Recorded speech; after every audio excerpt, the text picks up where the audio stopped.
Sir आपने SIP को लेकर बातचीत की, आपने रिस्क रिवॉर्ड की बातचीत की, आपने पेशेंस लेवल की बातचीत की, आपने यंगेस्ट इन्वेस्टमेंट की बातचीत की, जिनको हम नॉर्मल लैंग्वेज जी, में जेन ज़ी कह सकते जी, हैं। जी, सर जी। आजकल यही चीज़ है कि बस उनको बहुत जल्दबाज़ी है जी, आजकल जी, जी। रातों-रात इन्वेस्टमेंट अमीर को, बनना चाहिए। रातों-रात उन्हें अमीर बनना है, शॉर्ट टर्म का निवेश होना चाहिए और ब डबल, ट्रिपल उन्हें रिटर्न चाहिए। सर मैं एसआईपी पे आऊँगी क्योंकि इसका जो क्रेज़ है सर बहुत तेज़ी से बढ़ रहा है। आजकल लोग हर ज़ुबान पे सुनने को मिल जाता है, 3 में से चौथे नंबर के जी, व्यक्ति एसआईपी को लेकर बात ज़रूर करेगा। जी, मैं भी ऑफ़िस में काम करती हूँ सर, हर कोई पूछता है जी, एसआईपी में कैसे इन्वेस्ट किया जाए तो जी। बेहतर होगा? तो सर मैं आपसे जानना चाहूँगी कि कितना ज़्यादा इसे सेफ़ माना जा सकता है और अगर इसमें निवेश कर भी रहे हैं, तो सर किस तरीके से निवेश किया जाना चाहिए? क्या शॉर्ट टर्म में, जैसे कि हालाँकि लॉन्ग टर्म को लेकर आप ज़ोर भी दे रहे हैं? देखिए एसआईपी पहली बात तो संध्या 2 किस्म की होती हैं, हुँ, पहले आप ये समझिए।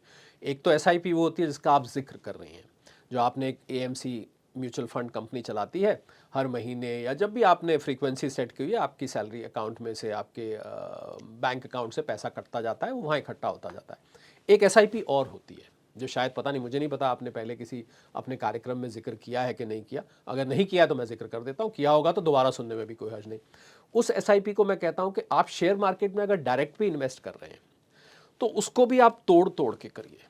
मान लीजिए आपने एक्स वाई जेड कंपनी के शेयर्स लेने हैं और आपके पास 5 लाख रुपए हैं, आप उसको, तो जनरली लोग गलती क्या करते हैं, 5 लाख रुपए लिए, उसकी प्राइस अच्छी है, किसी से पूछा अरे प्राइस कम है ले लो, 5 लाख रुपए के एक साथ शेयर्स खरीद लेते हुँ, हैं। करना क्या चाहिए, अगर मैं हूं उनकी जगह, मैं 50-50 हज़ार उसके टुकड़े करूं और 10 पीस कर दूं उसके, हुँ, और मैं उसको एक महीने एक 50 हज़ार लाया, दूसरे महीने दूसरा 50 हज़ार, तीसरे एक, ये भी एसआईपी होता है। हुँ, या आपकी अपनी डिज़ाइन की हुई एसआईपी होती है, हुँ, आपके खुद के कंट्रोल में होती है। वो एसआईपी आपके खुद के इतने कंट्रोल में नहीं होती क्योंकि वो हर महीने आपने इंस्ट्रक्शन दी हुई, वो कट रही है और उसको मैनेज कोई और कर रहा है, ये तो आप देख रहे हैं। तो मुझे लगता है पहला एसआईपी का रूल है कि लंबे वक्त के लिए। अगर आप एसआईपी शॉर्ट टर्म के लिए आ रहे हैं तो कृपया मत करिए। दूसरा एसआईपी का फायदा, कि सबसे बड़ा सवाल उठता है मार्केट में, शेयर मार्केट में, कि इसकी एंट्री पॉइंट क्या है, मतलब मार्केट बॉटम कहां कर रही है, हुँ, क्या ये गिर गई है और गिरेगी, ये पता लगाना असंभव है। कितना भी बड़ा स्टॉक मार्केट का एक्सपर्ट हो, वो ये बहुत पता लगाना मुश्किल है कि मार्केट अब अपने बॉटम को हुँ, छू चुकी है कि नहीं, क्योंकि सब चाहेंगे कि भाई कम से कम प्राइस पे घुसे और ज़्यादा से ज़्यादा पे बेचे। दोनों ही काम मुश्किल है। आपको ये नहीं पता कि टॉप लेवल क्या है, आपको ये नहीं पता कि बॉटम लेवल क्या है। हुँ, अब जब दोनों नहीं पता है तो इसका इलाज एसआईपी है। एसआईपी क्या करता है, आपको अलग अलग लेवल्स पर आपको एंट्री देता है। कुछ आप बिल्कुल बॉटम पे ले लेंगे, कुछ आप मीडियम लेवल पे ले लेंगे, कुछ आप हो सकता है बहुत महंगा भी खरीदेंगे, पर over a period of time आप देखेंगे, जब 4-5 साल बीत जाएंगे तो आपने लगभग हर प्राइस पे शेयर लिया हुआ है। तो कंपनी की जो ग्रोथ है वो आपको पूरा रिवॉर्ड कर रही है, उस म्यूचुअल फंड की जो ग्रोथ है वो आपको रिवॉर्ड कर रही है। जिसने भी, ये मैं दोहराऊंगा इस बात को, थोड़ी थोड़ी देर बाद दोहराऊंगा क्योंकि जिससे कि लोग भूले नहीं, जिसने भी शेयर मार्केट में पैसा कमाया है उसने लंबे वक्त रह के कराया है। There is no shortcut to getting rich. पर दिक्कत यह है, जो आपने कहा कि हमारी जेंजी क्यों, उससे ऊपर भी जो आप एक जनरेशन ले लें, हुँ, वो चाहते हैं बस रातों रात कुछ हो जाए, और रातों रात हो भी जाएगा अगर, तो आपको मैं ये भी बता दूं, जैसे मैंने डेरिवेटिव्स का जिक्र किया था, उसमें एक ऑप्शंस होती हैं, आपने सुना होगा, और नहीं सुना है तो जिन लोगों ने सुना, ऑप्शंस होता है कि आप किसी शेयर के अगेंस्ट आपको, आपकी ऑप्शन ट्रेडिंग होती है, ऑप्शन प्रीमियम होता है। बिल्कुल।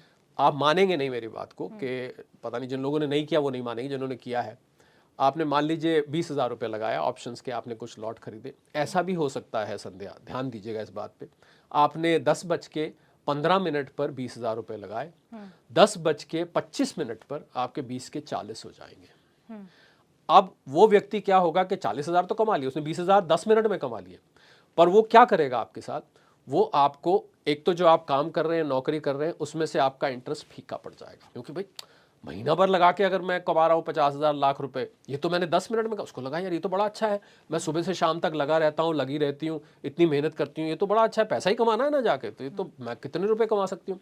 तो वो क्या करेगा, आपको इंडल्ज कर देगा, हुँ, और आप उसके बाद 20 के बाद 40 लगाएंगे, फिर हो सकता है आप 10 कमा लें उसमें से, या 40 के 80 हो जाए, आप इंडल्ज होते जाएंगे। पर बहुत जल्द वो समय आ जाएगा जब आपके पूरे 80, 1 लाख, 2 लाख जो भी आपने किए थे वो सब हुँ, के सब चले जाएंगे। हुँ, तो इसीलिए सेबी ने ये बताया कि 90% लोग डेरिवेटिव्स में गंवा देते हैं, क्योंकि वो लोग जल्दी अमीर बनने के लिए, एक तरह, वो एक तरह से मुझे कहना नहीं चाहिए, वो सट्टेबाजी है। हुँ, और ऑप्शंस में एक सेलिंग होता है, किसी दिन समय हुआ तो इस पे अलग से आपके साथ पॉडकास्ट करेंगे, इसको हम बिल्कुल ऑप्शन सेलिंग कहते हैं। उसमें फिर भी कुछ लोग कमा जाते हैं, पर उसके लिए बहुत बड़ा पैसा लगाना पड़ता है। जो लोग ऑप्शन बाइंग करते हैं वो बिल्कुल सट्टेबाजी में आते हैं। तो रातों रात अमीर बनने का कोई फॉर्मूला नहीं है, मैं बिल्कुल इस बात से इनकार करूंगा। अगर कोई कहता है कि मैं आपको 1-2 महीने में या 6 महीने में आपको बहुत अच्छा रिटर्न देंगे, इनफैक्ट मैं सारे व्यूअर्स, फॉलोअर्स, सब्सक्राइबर्स को ये आगाह करना चाहता हूँ कि अगर बहुत छोटे पीरियड में आपको बहुत ज़्यादा रिटर्न आ रहा है तो आप चौकन्ना हो जाइए। कहीं दाल में कुछ काला है। दाल में काला नहीं संध्या, दाल ही काली है। क्योंकि वहाँ पर आप जितनी जल्दी आपने कमाया है, आप अवश्य definitely you going to lose money in a very short time. वो आप कमा लेंगे, कमा के 4 दोस्तों को बताएंगे, पर आप उसमें इंडल्ज हो जाएंगे और फिर आप दोबारा जब कोशिश करेंगे या तीसरी बार कोशिश करेंगे तो आप सब कुछ गवा देंगे। ठीक उसी तरह जैसे कसिनो में जब आप जाते हैं, तो कसिनो में जब आप पैसा लगाते हैं तो 1-2 मशीन्स पे आप जाते हैं, सब लोग कभी ना कभी गए होंगे, 1-2 मशीन्स पे लगाते हैं तो आपको पैसा मिल जाता है। पर ऐसा बोला जाता है कि कसिनो से कोई कमा के नहीं निकलता है।